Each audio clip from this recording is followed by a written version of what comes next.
Baik,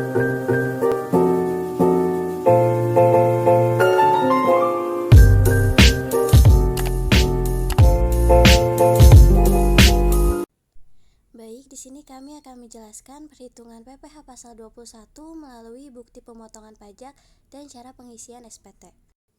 Bisa dilihat dalam poin A, identitas penerima penghasilan yang dipotongnya itu atas nama Ali Muhammad dengan NPWP sekian dan alamat sekian. Status Ali Muhammad ini adalah TK0 atau tidak kawin dan tidak memiliki anak, dan jabatannya adalah sebagai staf. Lanjut kita ke rincian penghasilan dan perhitungan PPh pasal 21-nya. Yang pertama masuk ke penghasilan bruto. Di poin pertama, karyawan tersebut menerima gaji sebesar 60 juta rupiah.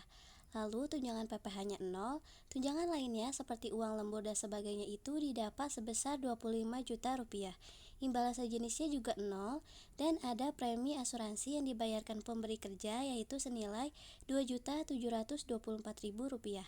Dan penerimaan dalam bentuk naturanya sebesar 6 juta rupiah, tantrum bonus dan gratifikasinya Rp0, maka didapat jumlah penghasilan bruto atau penghasilan kotornya itu 93.724.000 rupiah. Ini didapat dari gaji, ditambah tunjangan, ditambah premi asuransi, dan ditambah penerimaan bentuk natural. Setelah itu kita harus mencari penghasilan netonya terlebih dahulu dengan cara penghasilan bruto dikurangi dengan pengurangan biaya. Seperti pada poin nomor 9, terdapat biaya jabatan atau biaya pensiunnya itu sebesar Rp4.686.200. Nah, biaya jabatan ini diambil dari 5% dari penghasilan brutonya atau 5% dikali dengan Rp93.724.000, maka hasilnya adalah Rp4.686.200. Lalu iuran pensiunnya adalah senilai Rp1.800.000, maka pengurangannya itu dari Rp4.686.000 ditambah dengan Rp1.800.000, maka hasilnya adalah Rp6.486.200. Lanjut kita ke penghitungan PPh pasal 21-nya. Di sini jumlah penghasilan netonya itu dari total penghasilan brutonya yang sebesar 93.700 sekian ini ditambah dengan pengurangan biaya yang sebesar 6.400 sekian. Hasil yang didapat itu sebesar 87.237.800. Jumlah penghasilan neto untuk perhitungan PPh 21-nya sama, yaitu 87.237.800. Dan PTKP-nya karena karyawan berstatus TK0, maka penghasilan tidak kena pajaknya itu sebesar 54 juta. Lalu penghasilan kena pajak disetahunkannya didapat dari Rp83.237.800 dikurangi dengan 54 juta.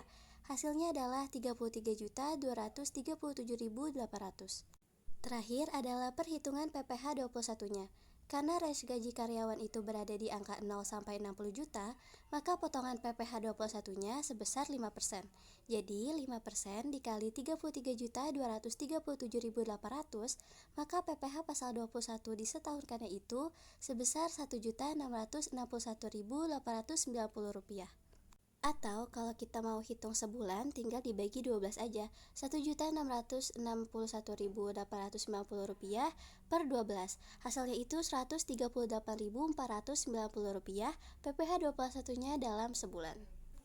Setelah itu lanjut ke cara pengisian SPT PPh 21. Di sini identitasnya masih sama, yaitu Ali Muhammad. Lalu objek pajaknya kita lihat di poin nomor 1, pegawai tetap. Jumlah penerima penghasilannya itu 60 juta rupiah, didapat dari gaji ya, yang tertera pada bukti potong tadi. Lalu jumlah penghasilan brutonya 93.724.000 rupiah, dan jumlah pajak yang dipotongnya itu sesuai sama yang tadi kita hitung dalam bukti potong, yaitu sebesar Rp1.661.890. Lalu kita langsung aja ke jumlahnya, karena poin 2-10 itu kosong, jadi jumlah penerima penghasilannya 60 juta, penghasilan brutonya 93 juta sekian, dan jumlah pajak yang dipotongnya itu 1.600 sekian. Di poin nomor 12 ini, STP PPh 21-nya itu sama aja dengan jumlah pajak yang dipotong, yaitu sebesar 1.661.890. Berikutnya objek pajak final. Di poin nomor 1, penerima uang pesangon yang dibayarkan sekaligus tetap sama jumlah penerima penghasilannya yaitu 60 juta. Jumlah penghasilan brutonya 93 jutaan dan jumlah pajak dipotongnya itu 1.600.000-an. Namun di poin kedua, karena di putih potongnya tadi terdapat iuran pensiunan, maka nilai 1.800.000 rupiahnya itu dimasukkan ke dalam jumlah penerima penghasilan. Makanya jumlah yang didapat itu sebesar 61.800.000 rupiah. Lalu pada lampirannya, karena Ali Muhammad adalah pegawai tetap, maka kode formulirnya kita isi yang 1721-1 sebanyak 1 lembar. Lalu SPT ini ditandatangani oleh pemotong sesuai yang sudah ditandai di pernyataan dan tanda tangan pemotong yang bernama Anton Subaigo bertempat di PT Krisan Indonesia. Baik, itulah cara perhitungan PPh 21 dan pengisian SPT. Terima kasih atas perhatiannya.